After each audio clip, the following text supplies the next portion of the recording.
Hi guys, this video is about fire insurance, section 169 to 175 of Presidential Decree number 612 as amended by Republic Act number 10607.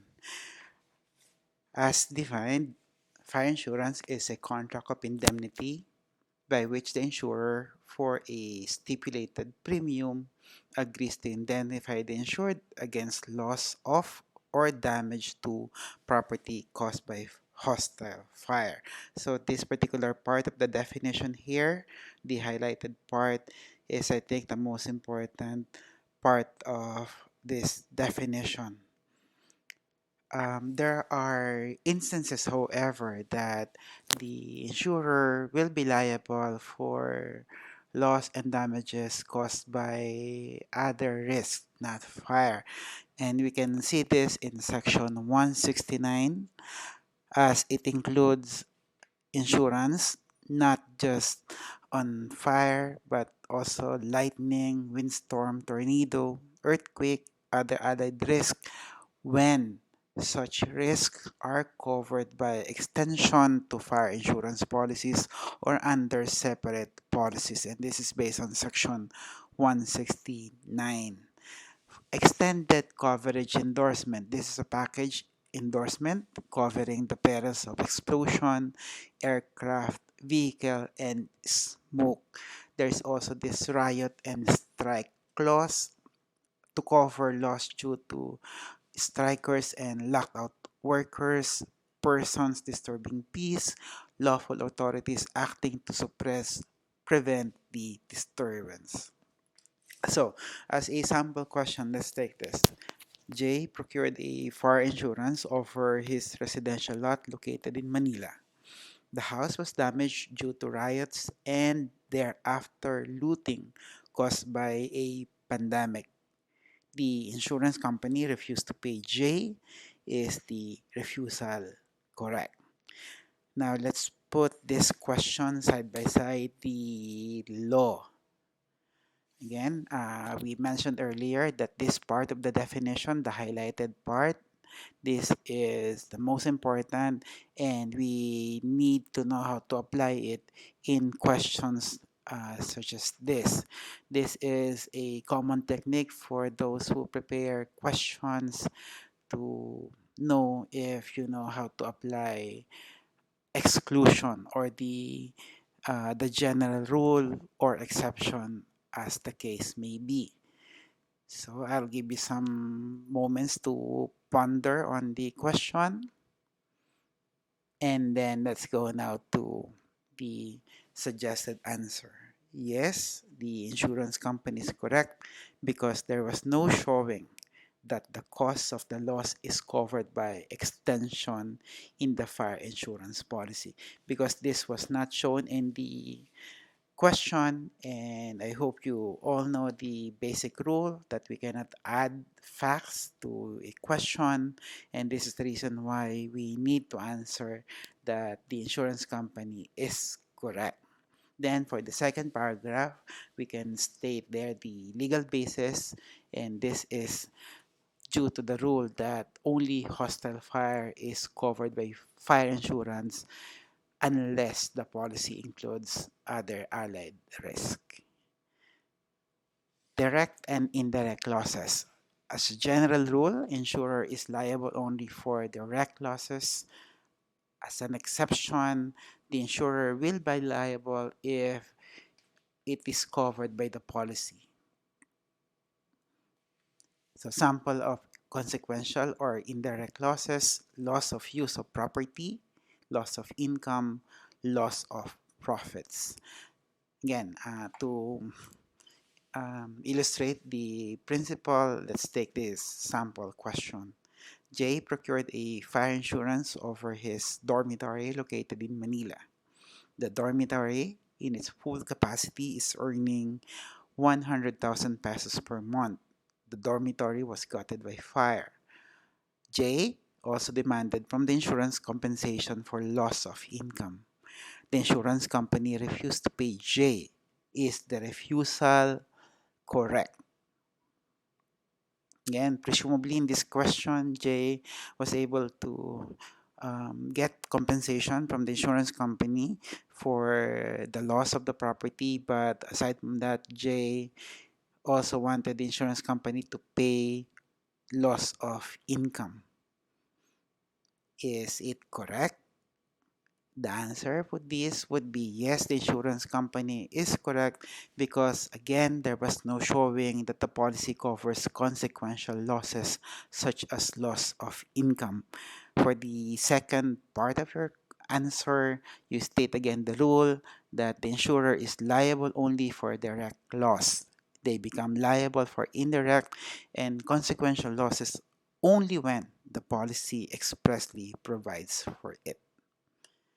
Sample of losses directly caused by fire. We have falling walls, water damage due to effort to extinguish the fire, damage to property due to its removal from the building, damage due to weather exposure, and damage due to smoke and heat. Let us take special attention to damage to property due to its removal from building. So the rule is if an item is stolen while still inside a burning property, the insurance company is not liable. The reason is that the cause of loss is theft and that is not covered under a standard fire insurance policy. But if the item is removed from the burning building and then got stolen, the loss is covered. Friendly and hostile fire. So the fire is friendly when it's deliberate and remains within the limits intended for it. Hostile when it goes out of control and beyond the limits intended for it. To summarize, to be covered by fire insurance, the following must be present. The fire is the actual cause or at least the proximate cause of the loss. Fire is hostile, accidental in origin, and flame or ignition of sustaining velocity. We can put a code here, has, actual, hostile, accidental, and sustaining velocity.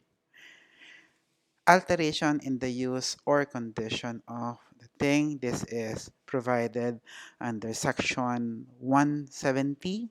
So you will see here the important part of this section, the highlighted part.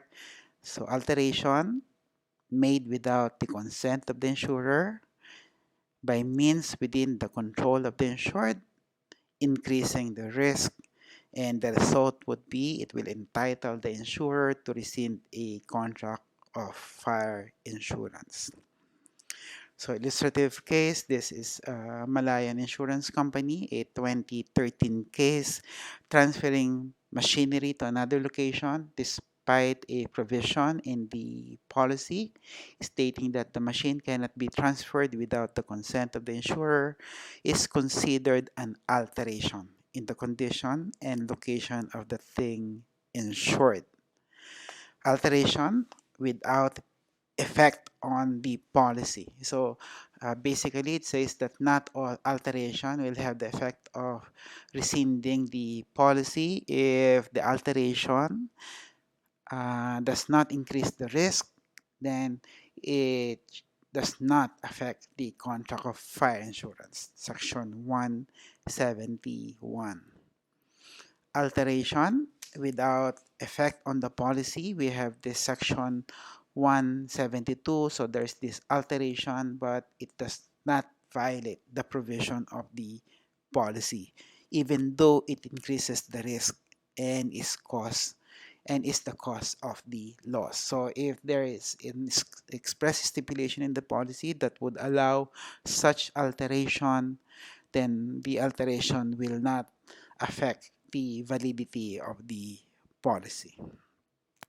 So measure of indemnity, the rule is that if there is no valuation in the policy, the measure is the expense it would be to the insured at the time of the commencement of the fire to replace the thing lost. This is based on the principle that fire insurance is a contract of indemnity, and the purpose is to bring back the insured status quo ante or at the time of the loss. So the proceeds is supposed to replace the thing lost. If there is a valuation, the effect shall be the same as in a policy of marine insurance, and this is based on section 173. Now let's make a brief review of the marine insurance rule, and this is section 158. Basically, it says that if there is a valuation of the policy, that valuation is conclusive between the parties. So, policy, open policy, the only the expense necessary to replace the thing lost or injured in the condition it was at the time of the injury will be paid. If it's a valid policy, the parties are bound by the valuation in the absence of fraud or mistake similar to marine insurance. So this basically reiterates the rule we discussed a while ago. So let's take this illustrative question. So there's this house worth 5 million pesos and it was insured for 4 million pesos. Half of the same was burned. How much can the insured recover in such case? So the suggested answer, we need to make some um, qualification here. If it's a valued policy, the insured may recover 2 million pesos. Again, why 2 million pesos? Because the valuation was pegged at 4 million and this is conclusive on the parties, so half of that would be 2 million pesos. If the policy is open, the amount to be expended to build is to the amount to be expended to rebuild the portion burned is the amount to be recovered, but in no case should it exceed the value of the policy. Now, limitation of pledge, mortgage, or transfer policy. This is based on section 175.